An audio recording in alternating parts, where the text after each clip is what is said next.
Hello and welcome to the third video lecture of Sales and Retail Management Semester 6 Model number 1. I am Professor Prashant Birje and in today's video lecture I would be covering characteristics of retailers. So in our previous video lecture we have seen what are retailers. Retailers are the last link in any distribution channel.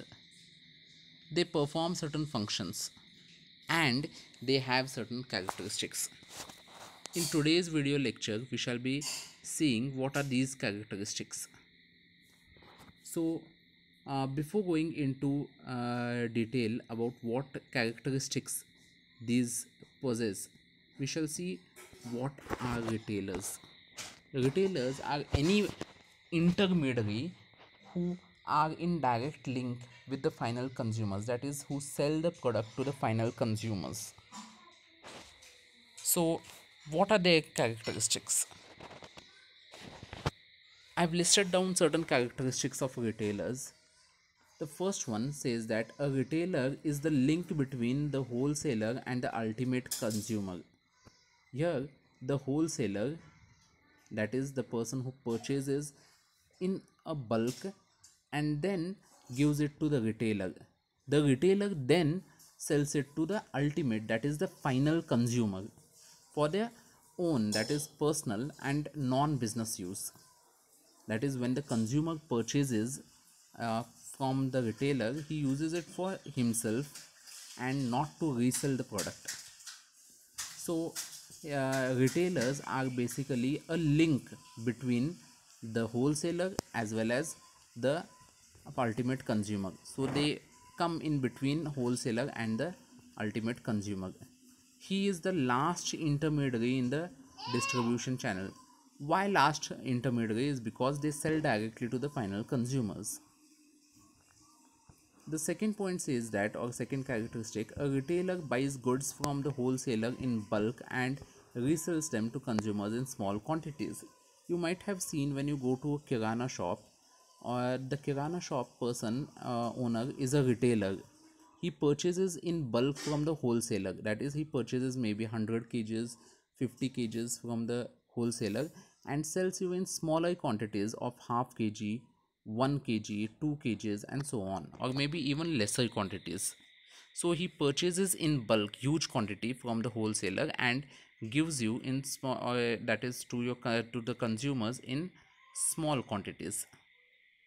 The third characteristic is a retailer maintains a personal contact with the customers.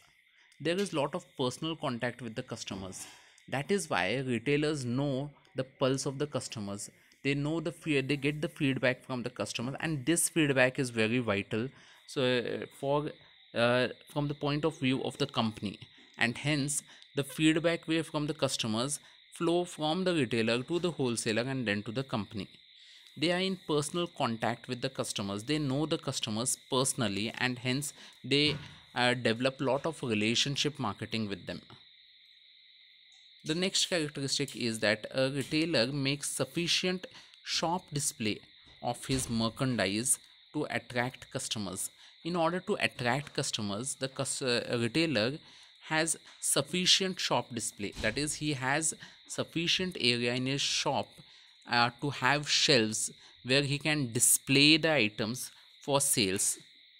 He has a variety of product of a single type of product or a single category of product of different brands maybe, which he displays, so that the customers have choices. And when the customers have more wide variety of choices, they prefer such kind of a retailer. So a retailer makes sufficient shop display in a very attractive way to attract the customers. The fifth characteristic that we are studying is that the retailers perform all the marketing functions which a wholesaler performs. So whatever marketing functions are there that the wholesaler performs, all those marketing functions are performed by the retailer also.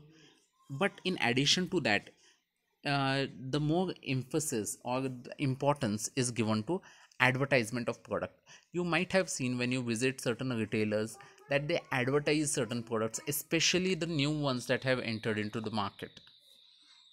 The next characteristic is that the retailers deal in a way a variety of merchandise and are often known as general merchants. There is no specific product, or we cannot say that retailers have only one type of product in their shop. They generally most of the retailers have a wide variety of merchandise.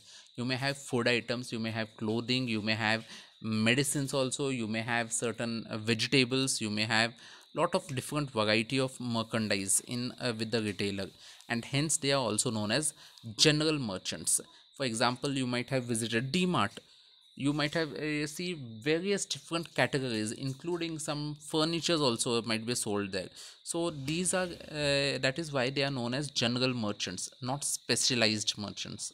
Though we have certain retailers who are specialized in certain products, like for example Apollo Pharmacy, Netmeds, all these pharmacy or medical shops are specialized in certain category, that is medicines, but still most of the retailers are general merchants.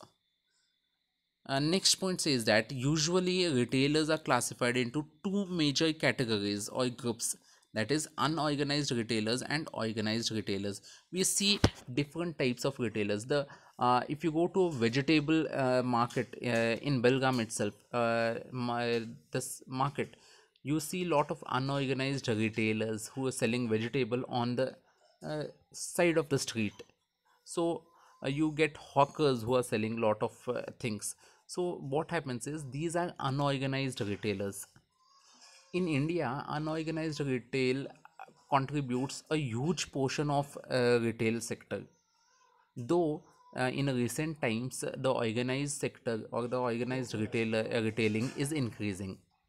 Organized retailers are, for example, DMart, Big Bazaar, who run usually a chain of retail outlets. And lastly, the last characteristic of retailers is that the retailers aim at providing maximum satisfaction to their customers in limited area. So what happens here is they try to provide maximum satisfaction to their customers, because if they satisfy their customers, then a satisfied customer will come back. And with today's cutthroat competition, especially in the emerging retail sector, there is a lot of competition, and hence you have to provide utmost satisfaction to the customers so that they like your retail outlet, and they visit or revisit your retail outlet again. So they try to do this in a limited area.